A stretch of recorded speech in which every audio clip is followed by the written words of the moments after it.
Hey guys, in today's video I'm excited to present to you yet another incredibly complex and mind-boggling Scrabble endgame. This was sent to me by Richard Spence from a game he played against Jerry Lerman. Both of these players are high-ranked and experienced experts. In the position we're going to look at, it's Richard's turn. He's currently down 16 points by a score of 370 to 386. Jerry just dropped his V with Vin for 12 points, and both players now have 6 tiles on their rack, so of course the bag is empty. Richard, as you can see, has A, B, C, E, R, U, and Jerry, as you guys can see on the right, has A, D, E, E, H, U on his rack, which Richard knows from the process of tile tracking. Now, the first thing we should observe about this board is it's very constricted, and in particular, almost half of the board is unused.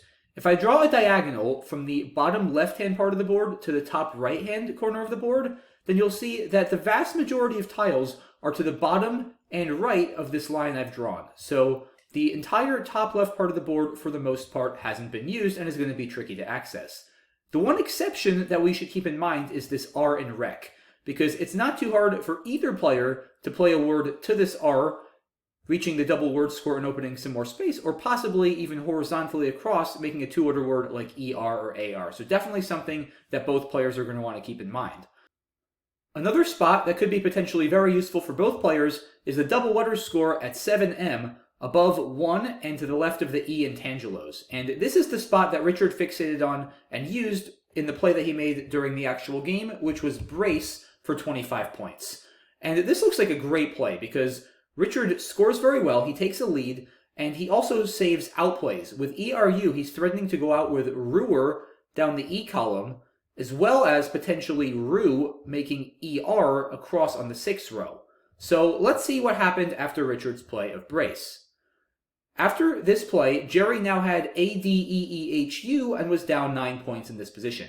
Jerry, of course, knows that Richard has ERU.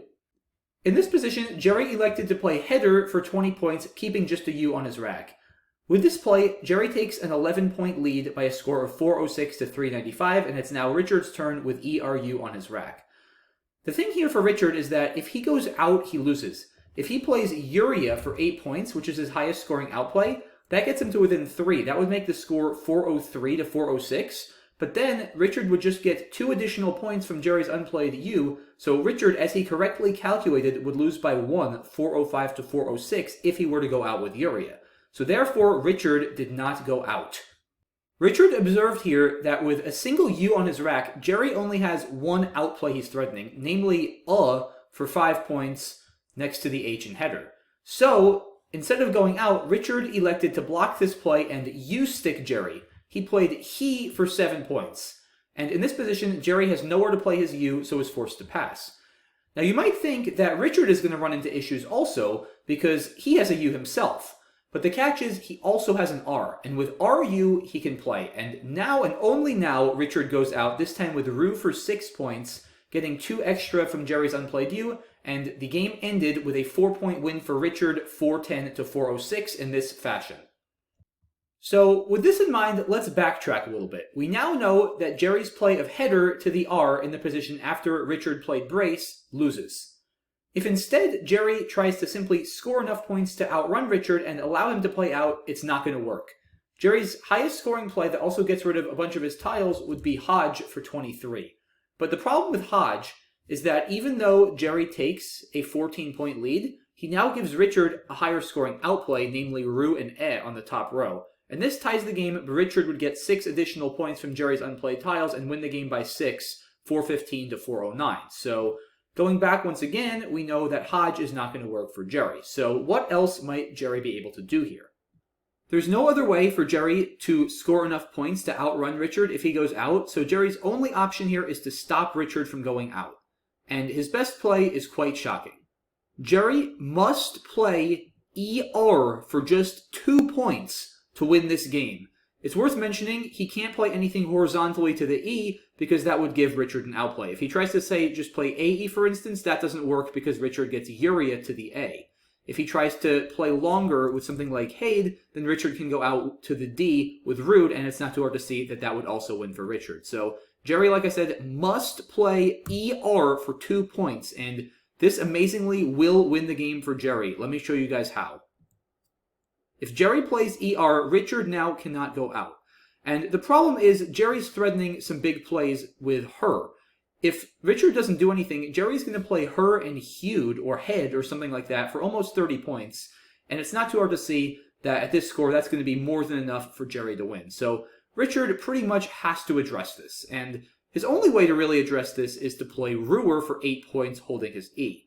The problem with this is that while Richard does take a 15-point lead, Jerry is now going to score pretty well by playing Hade and ER for 28. And you'll notice Jerry does have the U again, but it doesn't matter if Jerry's U stuck, because now Richard only has one tile. So of course there's nothing more for Richard to do other than make his best outplay, which would be Ed for 6 points, and in this variation, Jerry is going to hold on and win by 5, 416 to 411. And like I said before, there's really nothing else for Richard to do after Jerry plays ER in this position.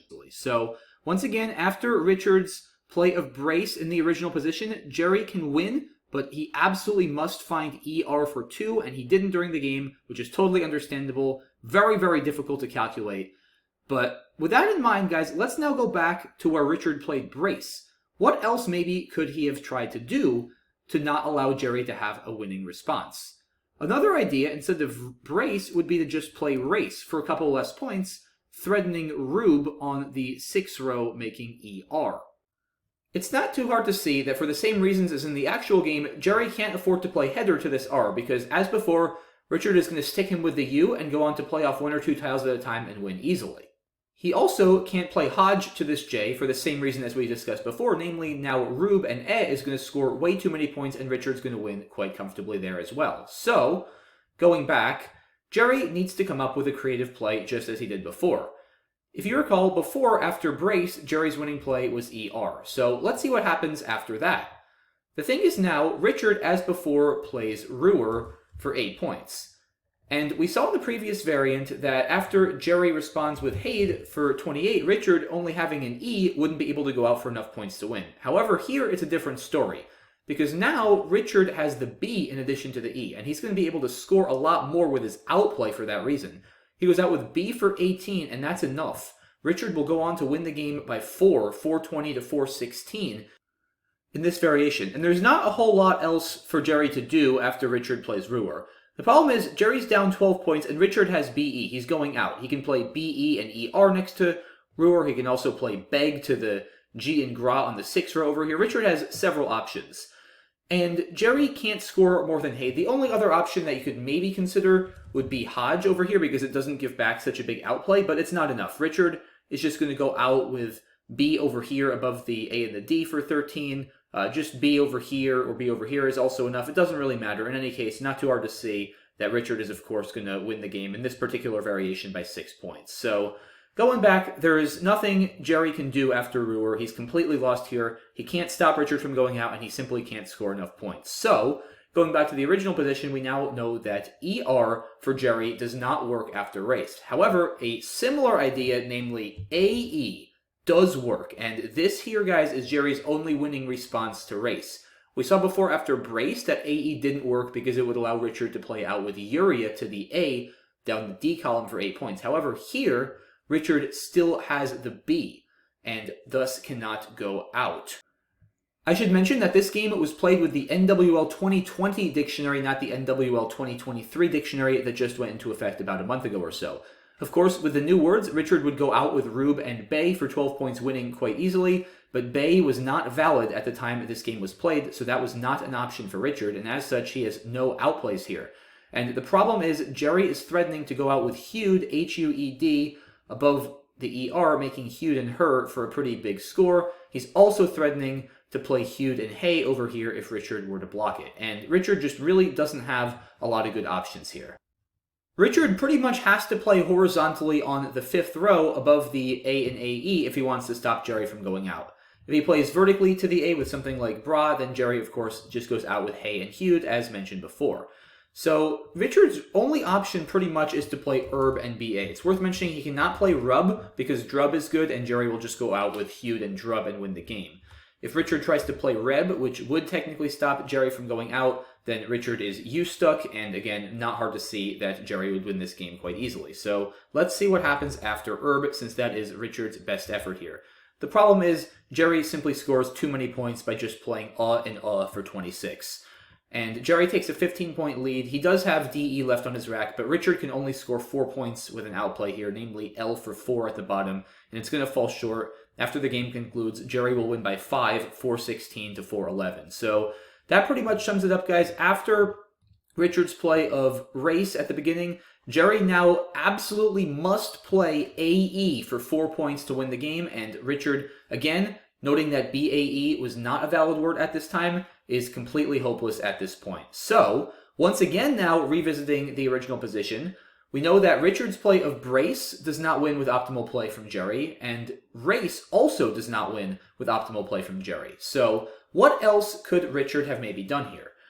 Well, there isn't a whole lot else for him to consider using that double underscore above 1 we've been talking about. Another natural looking option for Richard might be to try to play to the R and Rec, score some points, and also save an outplay for his next turn. However, it's not too hard to see that this isn't going to work. Something he might try would be Cuber for 18.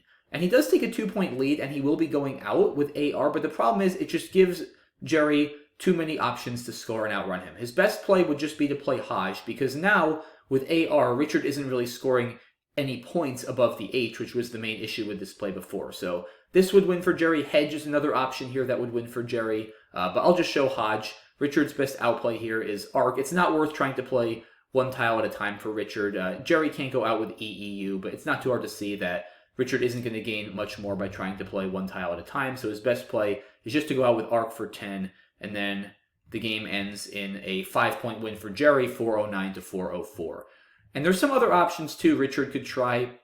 Instead of Cuber, he could do something like Kerber, but I'll leave it to you guys to show that this doesn't help him. There's nothing Richard can play to the R that's going to leave him nearly enough of a high-scoring outplay on his next turn to outrun a play like Hodge or Hedge for Jerry. So going back, it's now time to reveal what Richard's best play is in this position, and it is not a play to the R and not a play using the double underscore above 1.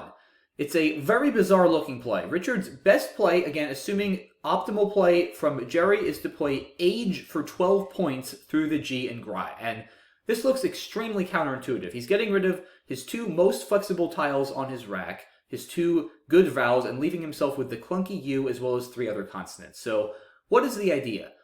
Well, the idea is actually not that hard to see once you find the play. Finding the play is the really hard part. It's so counterintuitive and hard to come up with. But the idea, of course, is Richard is setting himself up for an outplay of Curb and Ba on the 5th row on his next turn. Now, the first question we should ask ourselves, playing from Richard's perspective, is that even enough? Can Jerry completely ignore this threat of Curb and still win the game? With these kind of situations, sequences where your opponent blocks your outplay tend to be more complicated and involved, so it's usually best to first dispose of the possibility that they don't block at all, because if they can win by not blocking at all, then you know your plan isn't going to work. So let's check that out first. After Age, Jerry has several reasonable options where he can get rid of a bunch of tiles and score a bunch of points. The most obvious is probably a play that's come up already multiple times in this video of Header. There's a big problem with Header though. After Header, Richard is now going to have Curb for 37 points as an overlap on the D column, which is way better than Curb and Ba for 12, and again, very easy to see that this is more than enough for Richard to win. So Header, definitely a no-go for Jerry in this position. Another similar option for Jerry might be to play Header spelled H-E-D-E-R, which is also a valid word. Now, this does get 2 fewer points for Jerry and leave him with an extra tile, which normally isn't great in an endgame, but he doesn't give back that huge spot for Curb that Header with the A did. However, in this case, there's a very sneaky play for Richard here. Header actually takes a front C, and Curb over here, hooking Header with the C, would score 22 points for Richard and be enough to win by 4 after the game finished. So that also doesn't work for Jerry in the original position, and there's really not much else to the R that's going to work. Another option, another play we've been looking at quite a while, might be Hodge, and this one looks a little bit more promising because this doesn't give Richard another outplay. His only outplay is still to play Curb and Ba for 12, which it's not hard to see is going to fall quite a bit short, given Richard's now down 27, and he's only going to get 6 from Jerry's unplayed EEU. However, he can use the fact that Jerry has EEU still in his rack to his advantage. Jerry can't go out with that, and he doesn't even really have any threats, so Richard can win by slow playing. He starts with crew for 20 on the top row, which is his only win. And the idea with this is saving the B for B and bone at M7 in that all-important double letter score we've been looking at for this whole video. After crew, Jerry really doesn't have any good options. He can't block Richard's looming outplay, so his best play would be to just play Q for 5, disposing of 2 of his tiles, and of course Richard goes out for 16, wins the game by 6, 420 to 414. So a little bit trickier for Richard after Hodge, but indeed Richard would still win, so once again, Jerry cannot refute age with Hodge. There's a couple other options, though, that Jerry could consider that don't necessarily block Richard's outplay. Jerry could use the double letter score himself and just play he and hone with his H for 20 points. If he does this, then Richard will indeed go out with curb and ba, that's his best play, and the game actually, believe it or not, ends in a tie, 406 to 406. So this option for Jerry would result in a tie. Is that the best he can do? Well, let's go back. Another option for Jerry is to play hid over here, which scores a little bit less than he and hone, but gets rid of an extra tile, namely the D.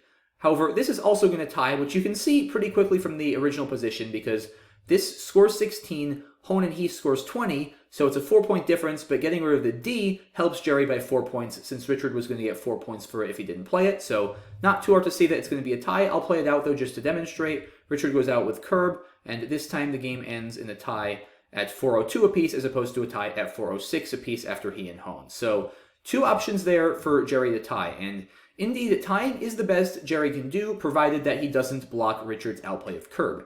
However, we still need to consider the fact that Jerry very much can block the outplay of curb. It's a little tricky to do, though. The best option at first would look to be hewed over here for 11, because that keeps AE, which of course is going to go out in several spots on the board for Jerry. However, the problem is playing hewed gives Richard a sneaky new outplay of Cuber through the E for 15 hooking rage, and that's going to be enough, because now Richard wins by 4, 401 to 397. So basically any word Jerry plays there to block Richard's outplay can't have an E in it, because an E in either the second to last or third to last spot in the word, like say head over here, also doesn't work, because of course Richard can just play Cuber through that E. An E in either of those spots is going to give Richard an outplay. So that significantly restricts Jerry's options for words there that actually stop Richard from going out. Another option might be to play either or duh. So let's look at each of those. If Jerry plays for 10, Richard can't go out, but Richard is just going to slow play. He's just going to drop his B over here with B and bone for 16. And the problem is now, with ADEE, Jerry can't go out, and he really doesn't have all that much to do. And Richard is now threatening to go out with cur to the R and rec, CURR for 12 points. And it's actually impossible for Jerry to stop Richard from going out, which I know is kind of crazy, but here's the problem. He can't play horizontally with something like DE, well, for several reasons. Number one is it would give Richard curer to the ER and also curd, and ending in an A doesn't help him. Like, if he tries to just do this, then Richard plays cur and car. And if Jerry tries to play to the R, it's not going to help either, because if he tries to play, say, deer, then Richard, of course, just goes out with curd. So you guys can verify, there's literally no legal play for Jerry here that stops Richard from going out, and there's no way for him to outrun Richard either. His best option would be to just play DE over here with duh for 10 points, and then, of course, allow Richard to go out with cur for 12, after which Richard wins the game by 8, 414 to 406. So that disposes of as a viable option for Jerry in the position after Richard plays H. But how about duh instead, which scores 2 more points and also gets rid of his D? Well, this is going to run into a very similar problem. Richard, as before, is going to just drop his B for 16 points, and now it's even more easy to see that Jerry can't stop Richard from going out, because he's now not only threatening cur to the R and rec, he's also threatening curd to the D and duh. So there's very clearly no way for Jerry to stop Richard from going out. His best play would be to just play 8s over here, hooking a wee for 11 points, and Richard, of course, goes out for 12 and would win this game by 5 when all is said and done, 414 to 409. So, going back to the position after age, there is really nothing else for Jerry to do here, guys. There is no good way, as we just saw, for him to block Richard from going out with curb there. He can't try to play to the R and rec because he just gives Richard an even better play. He can't play Hodge to the J because Richard slow plays and wins. So Jerry's best option here after age would be to take the tie and play either Hone and He for 20 points or Hid on the right for 16 points. Both of these plays tie, and these are the only plays that tie. There are no plays that win. So what that means is that age is a tie for Richard. We saw that all of the other options that we've looked at so far for Richard lose if Jerry plays optimally. Age is the first option we've seen that does not lose. It ties. However, that naturally begs the question, can Richard win? A tie is better than a loss, but a tie is certainly not as good as a win. So is there a way that Richard can guarantee himself a win with optimal play from Jerry when he plays age in this original position? And it turns out, guys, the answer is amazingly no. We ran this through the Macondo engine, which powers Google's best bot, and it found nothing other than age that resulted in a tie. So we believe that age is Richard's only way to tie and that there are no wins in this position, which is pretty amazing. I mean, it's, like I said, once you see age on the board, it's not that hard to understand the idea behind it, but just finding that during a game, it's such a subtle looking move and counterintuitive looking move to get rid of two of your vowels for not a ton of points and keep BCRU.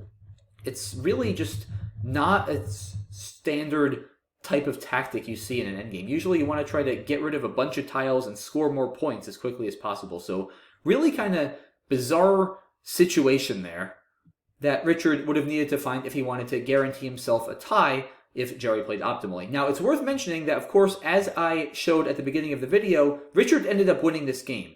As I discussed, he opened with Brace, and instead of playing ER like he needed to do, Jerry played Header, got U-stuck, and lost. So this raises an interesting point that Richard mentioned to me when he sent me the position. Is there an argument, depending on circumstances, for Richard to actually play something like Brace or Race that does lose if Jerry plays optimally, but wins if Jerry doesn't find his one winning play, which, as I mentioned earlier, was either ER or AE and ER, depending on Richard's play? With Brace, Jerry needs to play ER, and with Race, Jerry needs to play AE and ER. And those are both very counterintuitive and tough to find. They only score either 2 or 4 points, and it's really, really tricky to come up with that. So it's a very fair question Richard asked, and I do want to say a couple words about it. You know, if you're in a tournament position, should you play something like Race or Brace and risk losing if your opponent finds the best play, but know you're going to win if they don't? Or should you play something like Age, which it's not that hard for a strong player to tie after Age, right? Because it's not that hard to do the math and see that Hone and He or Hid tie.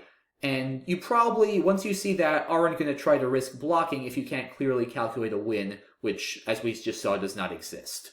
So the debate is pretty much between a play you're pretty confident is going to end in a tie versus a play that will win in a lot of cases if your opponent doesn't find their only victory, but is also going to lose if they do find their play. And of course, you're going to have a lot of regrets if you play Brace and your opponent finds ER and you end up losing a game you could have forcefully tied. So really tricky situation. And I think there's a lot of factors to consider. You know, obviously your opponent's skill level. If they're a top player, they're a lot more likely to find a play like ER.